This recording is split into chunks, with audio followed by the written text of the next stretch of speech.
Greetings, everyone. This is Rock and Roll Spot Convention with the Weekly Comic Book Roundup. We've made it through, well, pretty much everything else. Now it's time to wrap things up with this week's Batman-related books. Kicking things off, we've got Batman number 142, beginning the Joker Year 1 story. Where we left off, both Joker and Batman seem to be prisoners of Zur-En-Arrh, and Joker hinted at Batman not knowing where things truly began. So, we begin with, of course, the established origin. Well, actually, we begin with Batman conducting an autopsy. There appears to be an older Batman inside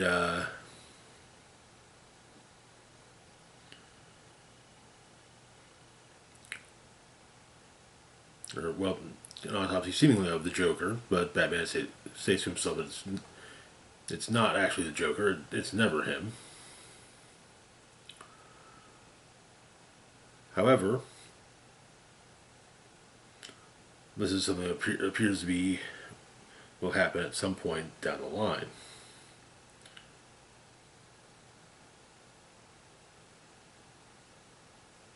Inside the body, he finds a capsule that one would generally use for what would generally find as means of taking medication.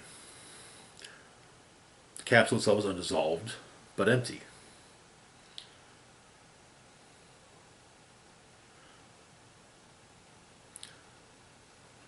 And when he sets the two halves of the capsule aside, it does seem to give the appearance of two Red Hood masks.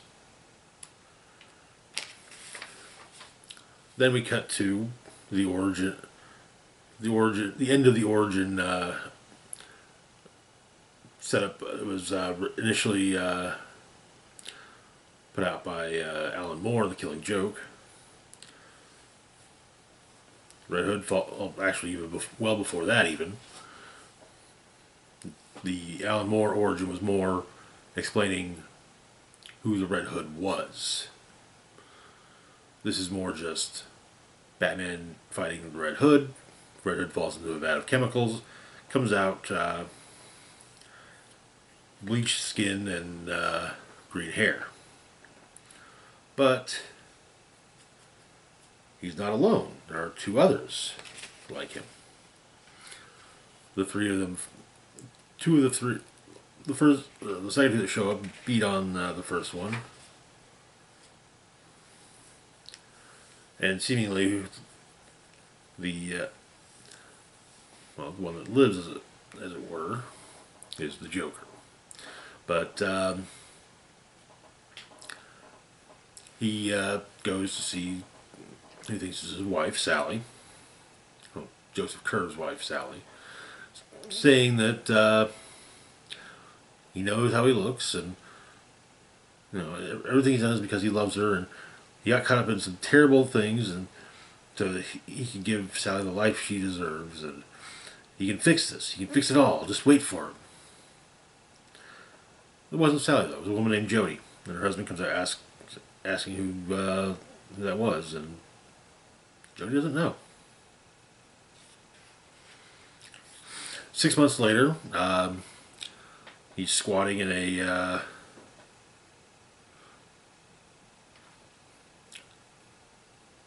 an apartment, hair grown long, full beard grown as well, decomposed, very decomposed body in the apartment. Landlord demands rent from 2 weeks past due, saying he'll have the cops all drug his ass out. He's not joking. But Joker puts on some flesh tone makeup on his face, his arms from about this point downwards, and also on his shoulders, anywhere that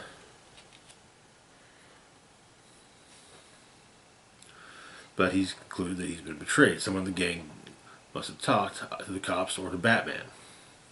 And so, hallucinating the Red Hood saying this to him from the mirror, and Joker says that they're finally on the same page. At GCPD,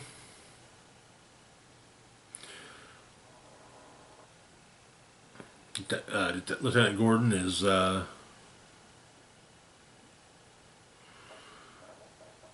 dealing with cases, and the current commissioner, Commissioner McCloud, is not a fan, however, of Batman.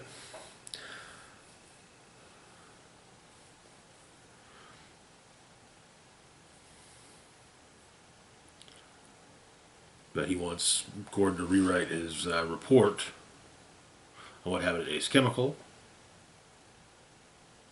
in Batman Zero Year, as the report that the Commissioner has is called basically a love letter to a vigilante.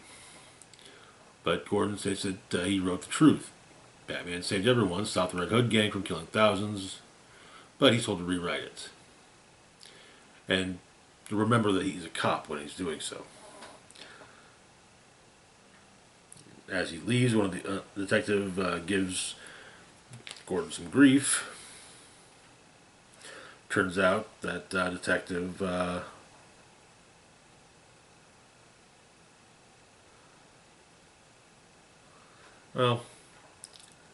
he appears to be crooked, and as is the commissioner, and the commissioner says that good cause Gordon is a problem for the two of them. And you don't poke a problem, you solve it for good. There's also more flashes to the future, including what appears to be this crucified Joker with a note saying, "I'll see you soon."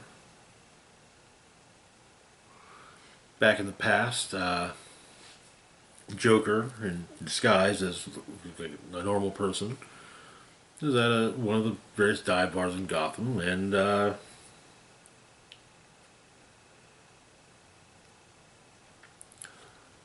he decides to poke some of the poke at some of the patrons of said bar, and they poke back as they do so, basically wiping off the makeup he's wearing. Another patron tries to stop them from further beating on the Joker. Joker stabs one with a broken beer bottle.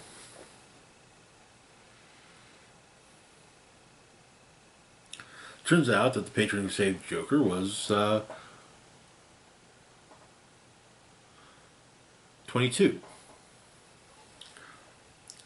And so they head out together. Though someone sees and makes a call, saying that he's pretty sure he saw a ghost.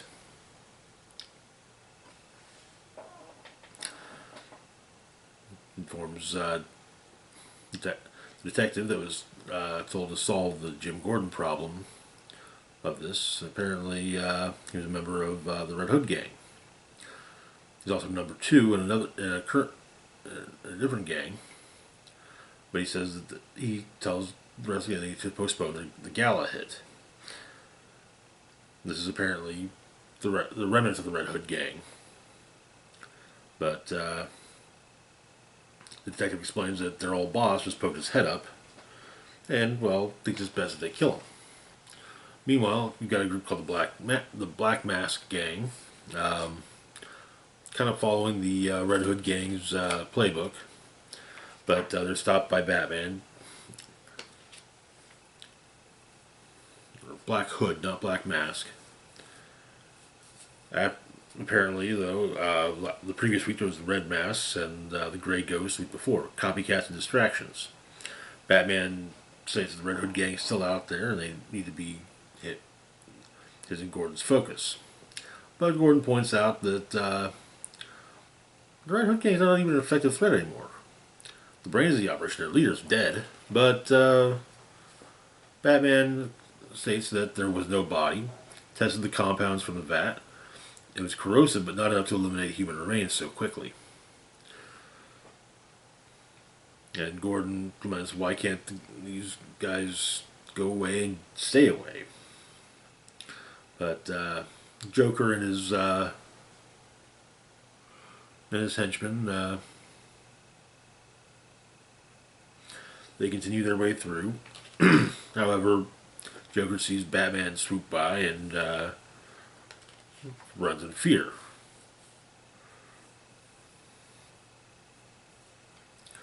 Well, pretty much to the river where he came out of the river, right by Ace Chemical. He argues with his reflection in the river. However, and declares himself Chaos, but and refers to him as Chaos who feared. They say that Chaos who fears isn't really chaos at all. Apparently, this man's been following Joker for many months. He's impressed, but he doesn't impress easily. Joker wants to know who he is, but he says he's the man who can teach you Joker how to harness his mind to never feel fear again. Be the greatest force this world has ever known. Though Joker wants to know what makes him qualified. The man says he's the smartest man in the world, and he trained Batman. In the future arc, an auditory virus has hit Gotham, spread through laughter, turning everyone into the Joker, with the exception of Batman. And that is where the issue ends. And by everyone, I do mean I do include the Bat family, or the rest of the Bat family at least. Interesting. I was a little hesitant about the whole Joker Year One concept, just because Year One is generally focused on the character's origins, and seeing as how the origin that DC is sticking with for Joker is a modified version of the Killing Joke origin. Well, we know his origin, basically. Also, but I do like the concept that Joker's origin should never be concrete. There are possibilities, but nothing definitive. So, yeah. But there's also the fact that Year One also tends to cover additional things that occurred in a character's initial year of existence, of being that the character that they become. For example, Batman Year One focuses on Bruce Wayne's first year operating as Batman. Moving on, though, to our next book, we've got Birds of Prey, number 6. Where we left off, Sin had been possessed by Megara, and the birds weren't entirely sure what to do about that. But Zealot, the issue opens with Zealot coming upon Sin, holding Sin at sword point, and pointing out she realizes that Megara is still possessing Sin. The theory is that perhaps threatening Megara with killing the host would get Megara to leave, but and so Zealot runs Sin through with both of her swords. But yeah, Megara is still around, but keeping her alive. Batgirl has brought the urn, however, and Megara offers to make a deal with wrapping the lasso of truth around herself, as well as some of Megara's vines. Sin's listening to Megara's deal. But the birds managed to open the urn. Wonder Woman, no longer possessed, comes to help hold it steady. and it seems to be pulling Bagheera into it. But Harley thinks maybe they should hold off on the urn. After all, if Bagheera and Sin are bonded, like Harley said, then it's probably going to pull Sin in as well. And apparently, also the urn's getting pretty unwieldy, even for the big guns of the birds. I'm not sure the lid wants to go back on.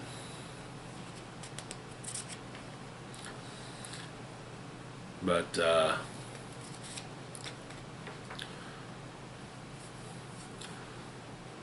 they managed to get the lid back on, and well, yes, Bagheera is in there. Sin's in control, and Wonder Woman verifies this using the lasso.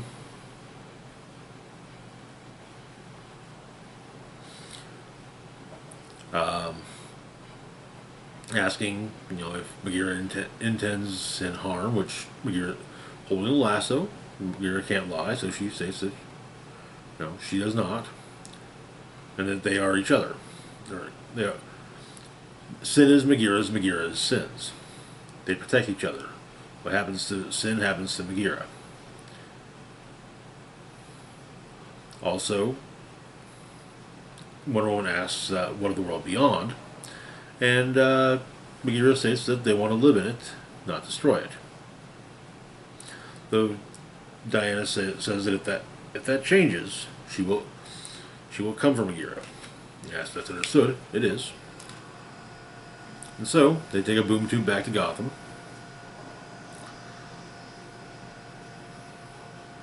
And Barbara shows up, wanting to see Sin.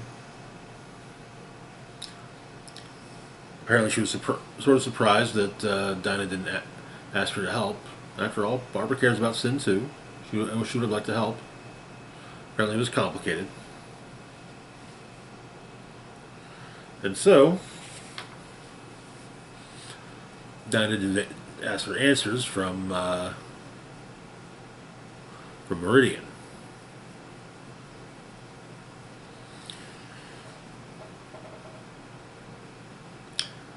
And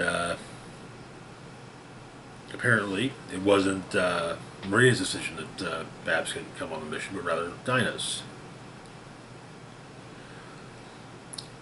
And the reason for that is that every time they tried, Barbara died.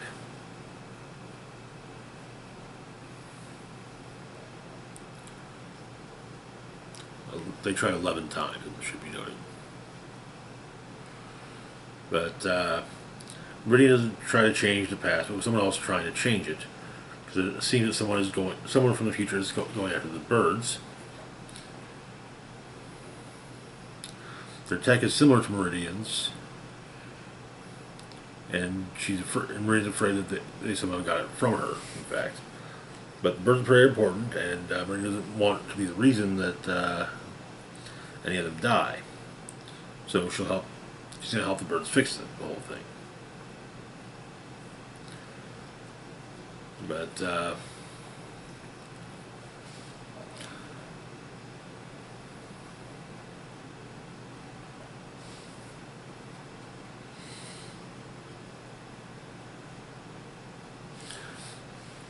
seems Cass is overheard. Agrees that they have to protect Barbara.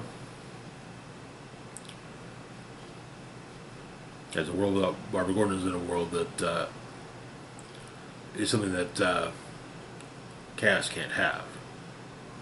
So she's sticking with the birds. Though Dinah states that they're going to need a new team. And that is where the issue ends. Yeah, next issue we're getting a new lineup for the team. I know it's been confirmed that Harley and Zealot will not be returning. So be neat to, but Cass, Dinah, and Barbara are a good base, so we'll have to see how the new team looks in a month. Moving on, though, to our next book, we've got Poison Ivy number 19. Where we left off, something was apparently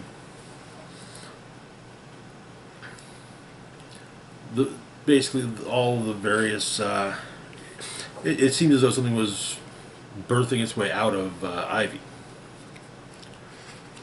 and so this issue now picks up where that left off. But with Ivy saying she's not afraid, darkness is the ordinary state of the universe, but she is thinking back. She would stay up late studying, got into school, and,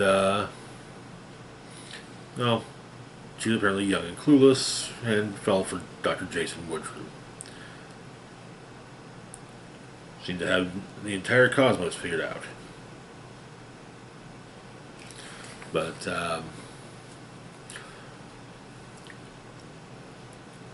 her, Alec Holland,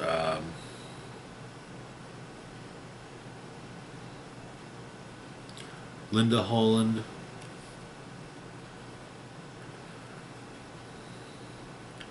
and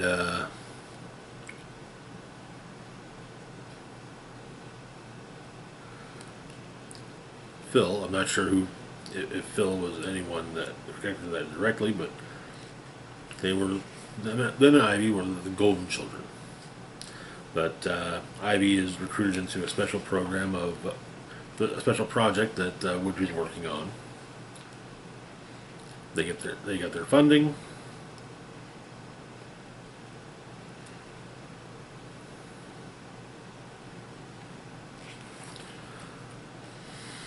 But Linda and Pam have to deal with the fact that Woodrue's a bit of a harsh taskmaster.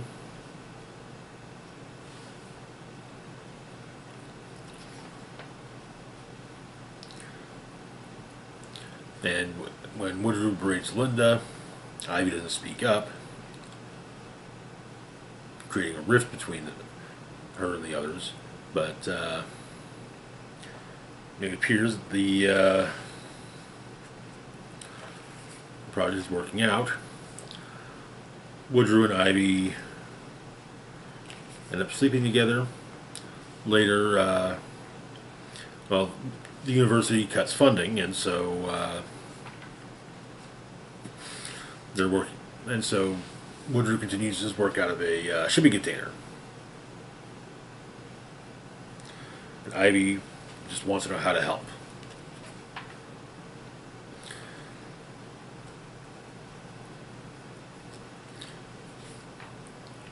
Eventually, Woodrue wants to know what Ivy's willing to do, how far she's willing to go to help, and he convinces her to steal supplies from the university. And that is where the issue ends, though with Ivy realizing that breaking the law, living by her own rules, it woke something up inside of her. Something beautiful and something dangerous. Interesting take on Ivy's origin. I do find it interesting to have Floronic Man being a continued presence. I'm not certain. I'm not clear when it comes to her previous iterations of her origin, but I do recall that Floronic Man, Jason Woodrue, was part of her origin in Poison Ivy's single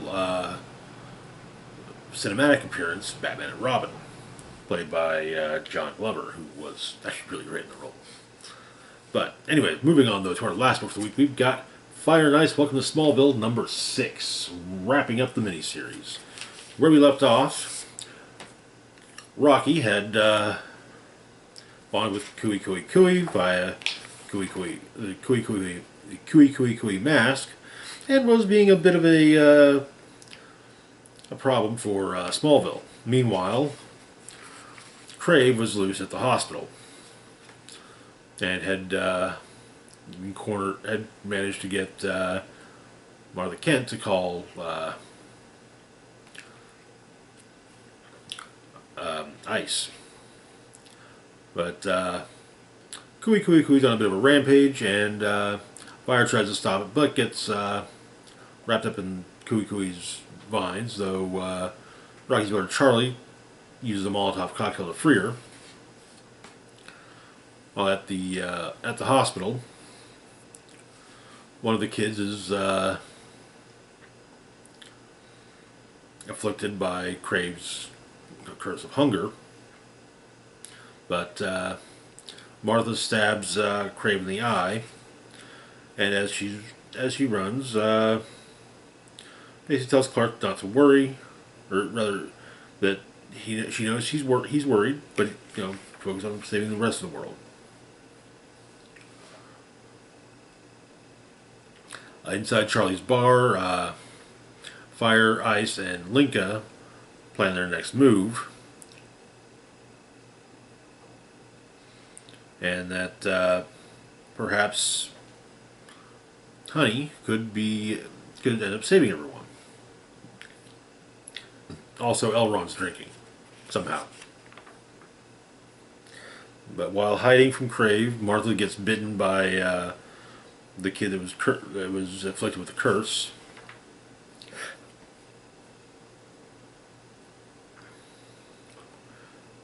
But Elrond snatches the mask off of Rocky, though her and Kui seem to be on the same wavelength. Honey shows up, and we've learned that it wasn't Honey that set the salon on fire, but rather Kui possessed Rocky.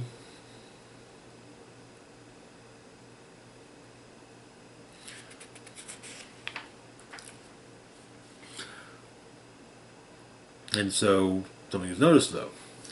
Rocky has a splinter of the mask in her hand.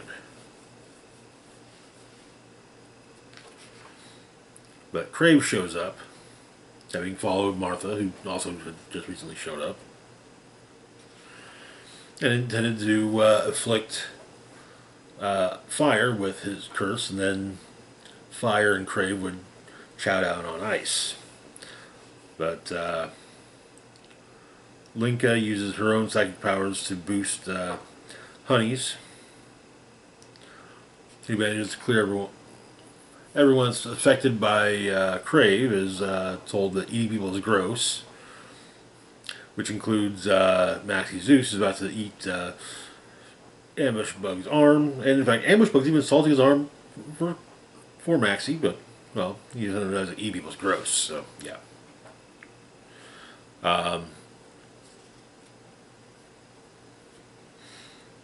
Fire makes an offer to the island, basically take the cage outside of Smallville.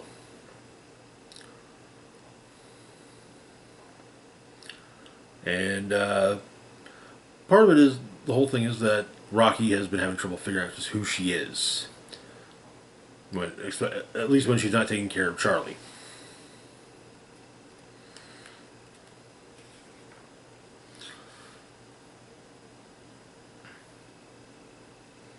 But Superman shows up.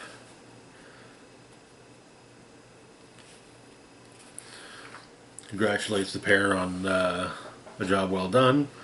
And it seems that the island is taking root in the caves, and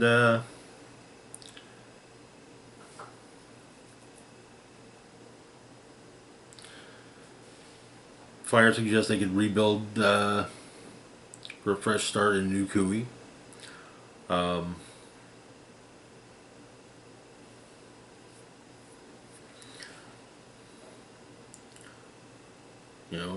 They could reform supervillains, train them to be heroes, maybe start a new league, build a whole facility with a proper danger room and lasers and robots. Maybe Booster could help.